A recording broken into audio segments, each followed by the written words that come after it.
اللہ جل جلالہ وعظم شانہ وعم نوالہ وجل ذکرہ وعظم اسمہ واتم برہانہ کی حمد و ثنا اور تاجدار مفخر موجودات، روح کائنات، جان کائنات، باعث تخلیق کائنات، دستگیر جہاں، غم گسار جہاں، حبیب کبریا، امام الانبیاء، سرور انبیاء، تاجدار انبیاء، محمد مجتبیٰ جناب حضرت محمد مصطفیٰ صلی اللہ تعالی علیہ وآلہ وسلم کے دربار غور کے اندر ہدیہ درود و سلام کا نذرانہ پیش کرنے کے بعد محترم بزرگوں، دوستو، اللہ رب العزت کا احسان عظیم ہے کہ جس نے ہمیں جو جمعۃ المبارک کی بابرکت گھڑیاں پھر سے عطا فرمائیں۔ شکر اس ملک کائنات، خالق کائنات جل جلالہ کا کہ جس نے ہمیں مسلمان پیدا فرمایا اور مسلمان پیدا فرمانے کے ساتھ ساتھ اپنے پیارے محبوب علیہ السلام کا امتی پیدا فرما کر اپنے پیارے محبوب علیہ السلام سے محبت کرنے والوں میں، مر مٹنے والوں میں، عقیدت کرنے والوں میں رکھا۔ یہ اس مالک کا بہت بڑا احسان عظیم ہے۔ آج کا موضوع سخن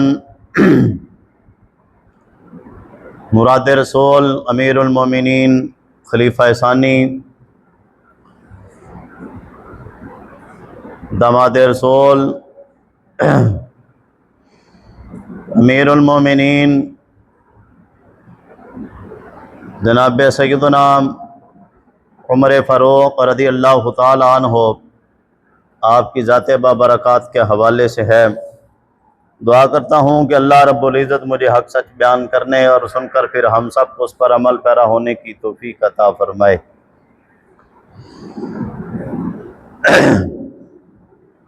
قرآن مجید فرقان حمید کے اندر اللہ رب العزت نے ارشاد فرمایا فَلَا وَرَبِّكَ لَا يُؤْمِنُونَ حَتَّى يُحَكِّمُوكَ فِي مَا شَجَرَ بَيْنَهُمْ۔ اللہ تعالیٰ فرماتا ہے کہ میرے محبوب علیہ السلام آپ کے رب کی قسم، آپ کے رب کی قسم کہ وہ ایمان والے نہیں ہو سکتے یہاں تک کہ وہ آپ کو اپنے تمام معاملات کے اندر حاکم نہ مان لے۔ یہ آیہ کریمہ کا پس منظر شان نزول میں آپ کے سامنے بیان کرتا چلوں۔ نبی علیہ السلام کے پاس ایک یہودی اور ایک منافق جو ہے وہ آئے اور اپنا فیصلہ کروانے کے لیے آئے۔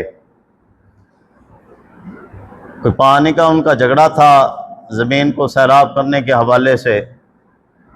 وہ فیصلہ کروانے کے لیے نبی علیہ السلام کی بارگاہ میں آئے۔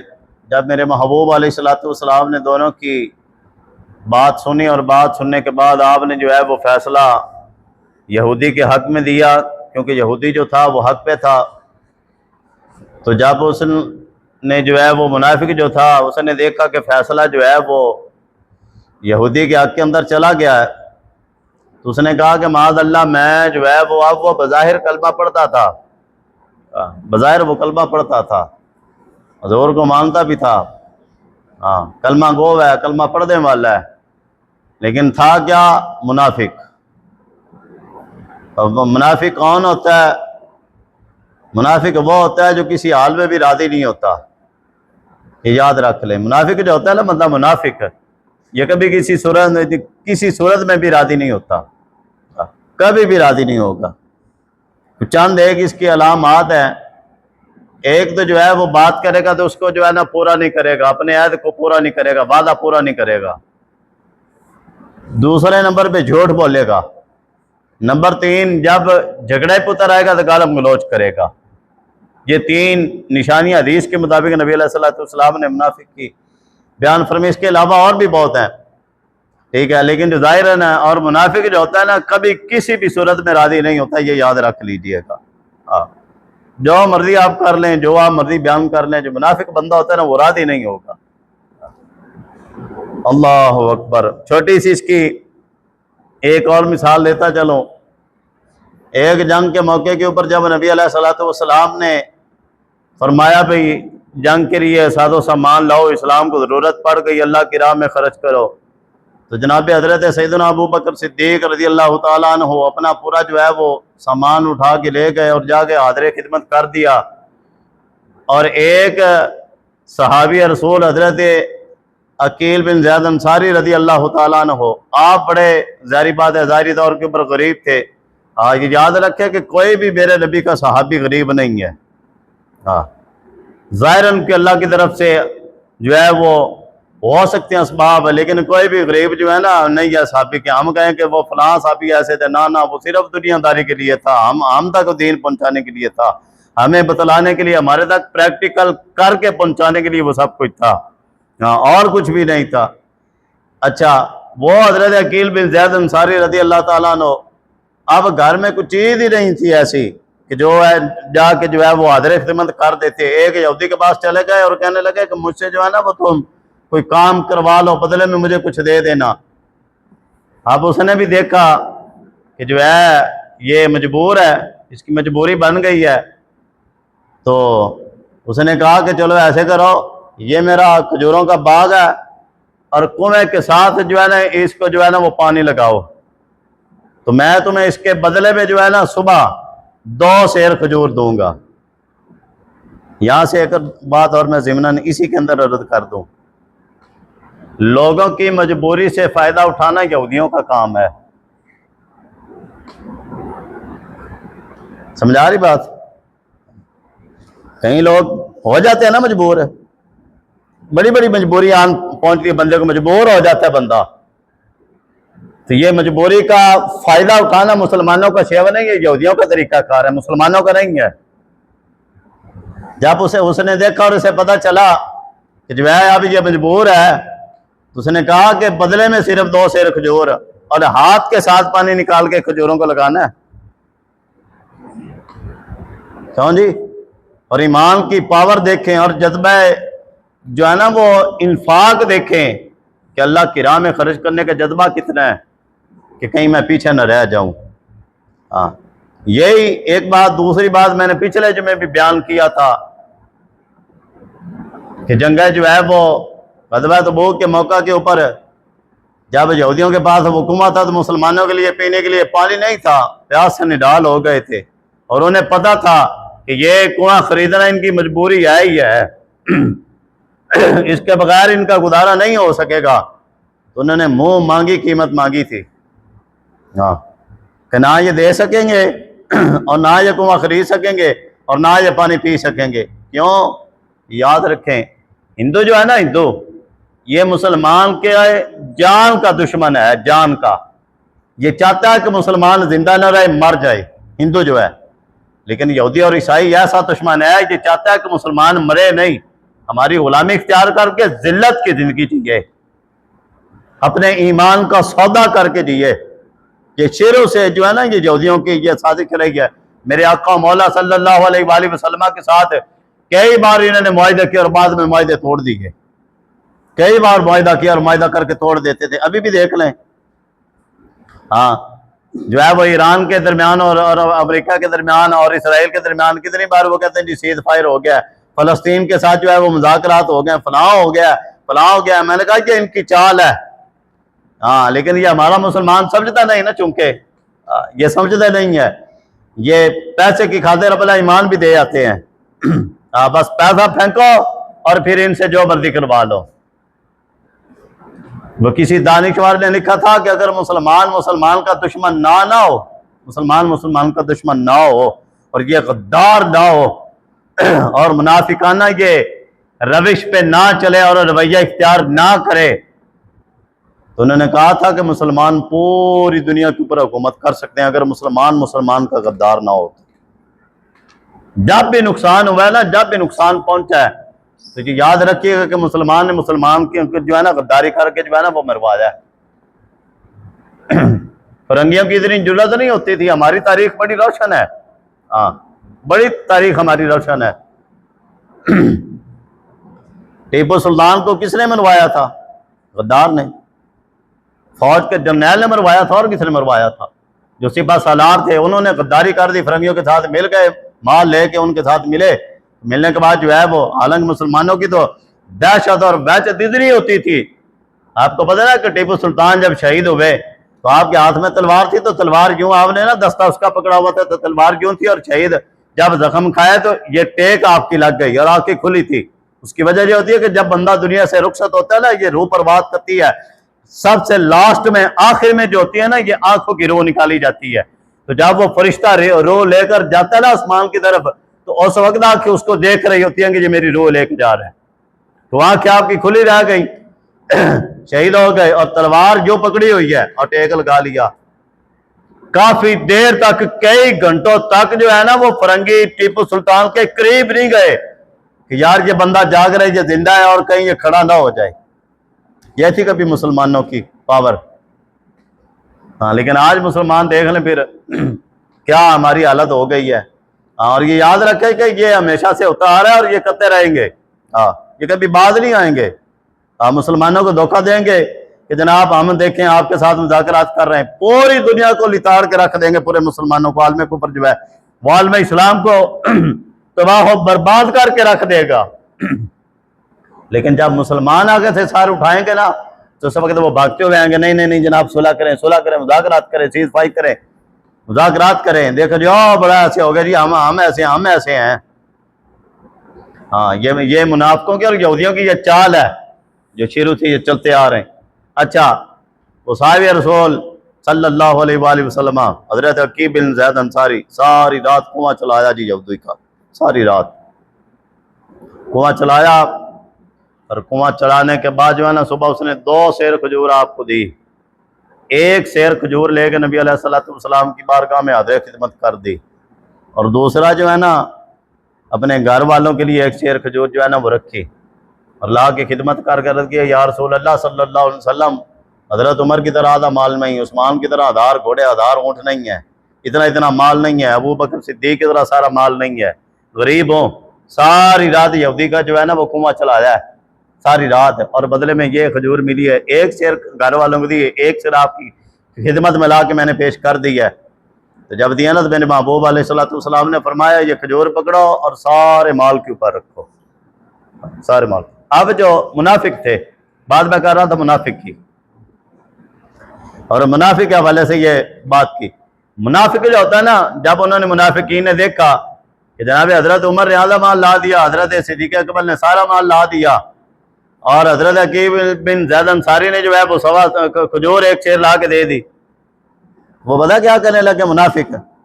جب حضرت صدیق اکبر نے دیا تو وہ کہنے لگے کہ یہ تو معاذ اللہ ریاکار ہے، یہ تو ریاکار ہے، یہ تو لوگوں کو دکھلانے کے لیے جو ہے نا سارا مال دے رہا ہے، اب یہ ریاکار ہے کہ اس لیے یہ سارا مال دے رہا ہے۔ اور جب حضرت عقیل بن زید انصاری نے وہ 1.25 سیر کھجور دی، تو وہ کہنے لگا کہ منافق کہنے لگے کہ دیکھو اب معاذ اللہ جو ہے وہ ایک سیر کھجور کی بھی اللہ کو آ جاتا ہے، یعنی کہ ادھر پورا مال دیا تو تب بھی راضی نہیں، ادھر ایک سیر کھجور دیا تب بھی راضی نہیں۔ یہ سمپل سی جو ہے نا نشانی ہے منافق کی، جو مرضی کر لیں آپ، کبھی منافق راضی نہیں ہوگا، کبھی راضی نہیں ہوتے منافق۔ اور پاکستان میں ماشاءاللہ یہ آج کل بڑے پائے جاتے ہیں، لوگوں کے سامنے کچھ اور ہوں گے جا کے، روپ اور ہوتا ہے، لیکن پیٹ پیچھے جا کے جو ہے وہ روپ اور ہوتا ہے۔ یہ نشانی منافقوں کی ہے، وَإِذَا لَقُوا الَّذِينَ آمَنُوا قَالُوا آمَنَّا وَإِذَا خَلَوْا إِلَىٰ شَيَاطِينِهِمْ قَالُوا إِنَّا مَعَكُمْ إِنَّمَا نَحْنُ مُسْتَهْزِئُونَ۔ اور جب جو ہے نا وہ یہ منافقین ایمان والوں سے ملاقات کرتے ہیں نا، جا کے ان کے پاس بیٹھتے ہیں تو کیا کہتے ہیں؟ قَالُوا آمَنَّا، جناب ہم ایمان لے، اسی تواڈے نال ہیں جناب، اساں تواڈے نال۔ وَإِذَا خَلَوْا إِلَىٰ شَيَاطِينِهِمْ، اور جب جو ہے نا یہ ایمان والوں سے الگ ہو کے شیاطین کی طرف جاتے ہیں۔ شیاطین کون ہے جی؟ کفار۔ ایسی کسی نے گل کر دی ہے نا، لوگ کہتے ہیں او جی تسی فلاں دے بارے ایڈی وڈی سخت جملہ بول دیتا ہے، ایڈی وڈی تسی سخت گل کر دیتی، تو میں کہا جی کفار انسان نے نا، اللہ رسول نہیں مانتے، نہیں منتے، ہیں دے انسان۔ رب کیا کہہ رہا ہے؟ وَإِذَا خَلَوْا إِلَىٰ شَيَاطِينِهِمْ، کفار کو شیاطین کہا رب نے قرآن میں۔ ایتھے بھی ہونے ایتھے کوئی بندہ اٹھے تو اللہ دے فتویٰ لانا شروع کر دے وے، اور جی اللہ نے ویکھو بندے نو جڑا شدال کیا چھڈیا گیا۔ ہم کسی گستاخ کے بارے میں، صحابہ کے گستاخ کے بارے میں، اہل بیت اطہار کے گستاخ کے بارے میں بات کرتے ہیں نا جو اولیاء اللہ کے خلاف بھونکتا ہے، تو لوگ کہتے ہیں جی دیکھیں اتنا سخت جملہ کیا دیا ہے، دین میں تو اتنی سختی نہیں ہے۔ تو میں نے کہا یہاں پہ اب کیا کہو گے؟ یہاں پہ عروہ بن مسعود مسلمان نہیں ہوئے تھے، جب صلح حدیبیہ کے موقع کے اوپر آئے نا، وہ مذاکرات کرنے کے لیے آ کے بیٹھے، تو جناب حضرت ابو بکر صدیق رضی اللہ تعالیٰ عنہ نبی علیہ الصلوۃ والسلام کے پیچھے کھڑے تھے، تو جو ہے نا انہوں نے بات کر دی، بات ہوتی بھی اسی طرح ہی ہے۔ یہ بعد میں جا کے حضرت عروہ بن مسعود مسلمان ہوئے، لیکن مذاکرات کرتے وقت انہوں نے نا ایک بات کر دی، انہوں نے کہا کہ اے محمد بن عبداللہ صلی اللہ علیہ وسلم، اللہ کا رسول تو مان دے رہی تھے، آپ علم کے بل بوتے کے اوپر ہم سے جو ہے وہ بات کرے، مذاکرات کرے، یہ تو آپ کو چھوڑ جائیں گے۔ حضرت ابو بکر انصار و مہاجرین کی طرف اشارہ کیا نا، صحابہ کی طرف اس نے، کیونکہ مسلمان نہیں تھے، حالت کفر میں تھے۔ تو حضرت ابو بکر صدیق نے جب یہ بات سنی نا کہ یہ بات ہمارے بارے میں کہہ رہا ہے کہ ہم حضور کا ساتھ چھوڑ دیں گے، آگے سے جواب نے جو ہے نا وہ الفاظ جو دہرائے اور کہے اور بارگاہ رسالت کی موجودگی میں کہے، آپ نے سب پتا کیا فرمایا؟ فرمایا امسس بدر اللات۔ یہ میرے پاس حدیث کی وہ کتاب موجود ہے، وہ پڑھی ہوئی، اگر کسی نے دیکھا نا میں دکھانے کے لیے وہ تیار ہوں، میرے پاس موجود ہے وہ الفاظ۔ آپ نے پتا کیا فرمایا؟ امسس بدر اللات، فرمایا جاؤ جا کے اپنے جو ہے نا وہ بتوں کی جا کے شرم گاہیں چاٹو۔ اتنا سخت جملہ آپ نے کہا تھا۔ وہ کہتے جی آپ نے نا گستاخ رسول کے بارے میں نے کہا جب ناموس رسالت کی بات، حضور کی عزت کی بات آئے، دین کی بات آئے، تو پھر اس وقت جذبات اپنے کنٹرول میں ہی نہیں رہتے ہیں۔ ہاں یہ کبھی سخت بات کرنی پڑتی ہے۔ ہاں یہ دین کا جو ہے نا، نبی علیہ الصلوۃ والسلام جس وقت واعظ فرماتے تھے تو راوی پتہ ہے کیا کہتے ہیں کہ جس وقت نبی علیہ السلام صحابہ کو واعظ فرماتے تھے نا، تو آپ کا جو ہے نا یہ چہرہ انور جاہ و جلالت کی وجہ سے سرخ ہو جاتا تھا، سرخ ہو جاتا تھا، ایسے جاہ و جلالت کے ساتھ بات کرتے تھے۔ بہرحال جب وہ منافق کی نشانی بیان کی، نبی علیہ الصلوۃ والسلام کے فیصلے کو منافق نے نہ مانا، یہودی کو لے کے حضرت عمر کے پاس چلا گیا۔ جب حضرت عمر کے پاس آیا تو آگے کہنے لگا جی ہمارا یہ معاملہ ہے، لیکن اس یہودی نے پہلے یہ بات کر دی، اس نے کہا جی آپ بات سنیں کہ بات یہ ہے کہ فیصلہ ہم آپ کے نبی کے پاس لے گئے تھے، تو فیصلہ انہوں نے میرے حق میں دے دی ہے۔ حضرت عمر نے اس منافق کو فرمایا ایسا ہی ہے، یہ سچ بول رہا ہے، یہ ٹھیک کہہ رہا ہے؟ تو وہ منافق کہنے لگا جی ہم گئے تھے بارگاہ رسالت میں، لیکن نبی علیہ الصلوۃ والسلام نے اس کے حق میں فیصلہ دے دیا۔ جب آپ نے یہ بات سنی نا تو تصدیق کر لی، اس نے کہا جی بالکل ایسا ہی بات ہے۔ تو آپ نے فرمایا پھر بیٹھو، تمہارا فیصلہ میں کرتا ہوں، تمہارا فیصلہ میں کرتا ہوں۔ حضرت عمر اندر تشریف لے گئے اور اندر جا کے آپ نے جو ہے نا وہ تلوار اٹھائی اور تلوار اٹھا کے آ کے اس منافق کی گردن مار دی، گردن اڑا دی۔ جب اس کی گردن اڑا دی اس کے بعد جو ہے وہ شور و غل مچ گیا۔ ظاہری بات ہے جی، لوگ کہتے تھے کہ یہ مسلمان ہے، اب ظاہری تو وہ کلمہ پڑھتا تھا، ظاہراً تو وہ کلمہ پڑھتا تھا، شور پڑ گیا جی۔ حضرت عمر نے رضی اللہ تعالیٰ عنہ نے جو ہے نا وہ ماں ورائے عدالت جو ہے وہ ایک مسلمان کا جو ہے نا وہ قتل کر دی ہے۔ بات چلتی چلتی جو ہے وہ نبی علیہ الصلوۃ والسلام تک چلی گئی۔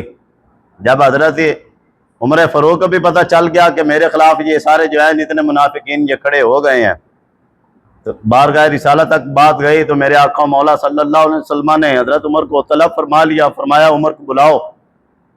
جب حضرت عمر کو بلایا گیا نا، ابھی حضرت فاروق اعظم رضی اللہ تعالیٰ عنہ بارگاہ رسالت میں پہنچے نہیں ہیں، تو اس سے پہلے حضرت جبریل امین آ گئے۔ حضرت جبریل امین یہ آیے کریمہ لے کر آئے، یہ سورۃ النساء 5ویں پارے کی ان آیات کو لے کے آئے، فَلَا وَرَبِّكَ لَا يُؤْمِنُونَ حَتَّى يُحَكِّمُوكَ فِي مَا شَجَرَ بَيْنَهُمْ، کہ میرے محبوب آپ کے رب کی قسم ہے کہ وہ ایمان والے نہیں ہو سکتے یہاں تک کہ آپ کو اپنے تمام معاملات کے اندر اپنا حاکم نہ مان لے۔ اور اے میرے محبوب، حضرت عمر نے جو کام کیا نا آپ کے غلام نے، وہ بالکل ٹھیک کی ہے، ان کا جو ہے نا وہ خون ضائع ہے، رائگہ ہے۔ حضرت عمر نے بالکل ٹھیک کیا ہے، کیوں؟ اس منافق نے میرے محبوب آپ کے فیصلے کو نہیں مانا، تو جو کام حضرت عمر نے کیا ہے وہ اللہ کی منشا اور چاہت بھی اسی کے اندر موجود تھی۔ حضرت عمر نے جو کام کیا ہے، تو آپ نے اس کے بعد ایک جملہ ارشاد فرمایا حضرت عمر نے، آپ نے فرمایا کہ یاد رکھنا جو میرے محبوب علیہ الصلوۃ والسلام کے فیصلے کو نہیں نہ مانے گا، تو پھر اس کا فیصلہ حضرت عمر کی تلوار کرے گی۔ ہاں، یہ شان ہے حضرت فاروق اعظم رضی اللہ تعالیٰ عنہ کی۔